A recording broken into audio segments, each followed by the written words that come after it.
कि नहीं यूपिया बिहार में चली राज्य पहिले से बेसी रफ्तार में चली केहू रोकी नहीं यूपिया बिहार में चली राज्य पहिले से बेसी रफ्तार में चली घायल कह देहनी के तना के नैन से अरे नैन से छागुल फेन से बोलिए के देन से छागुल फेन से बोलिए के देन से छागुल फेन से बोलिए के देन से छागुल फेन से बोलिए के देन से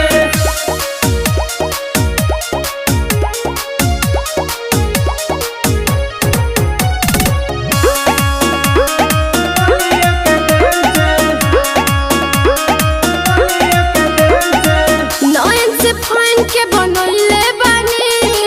यूट्यूब पर गरदान मचहिले बानी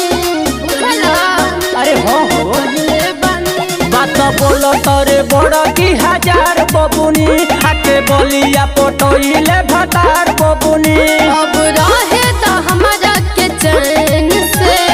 छागुल फेन से बोलिए के देन से छागुल फेन से बोलिए के देन से छागुल फेन से बोलिए के देन से छागुल फेन से बोलिए के देन से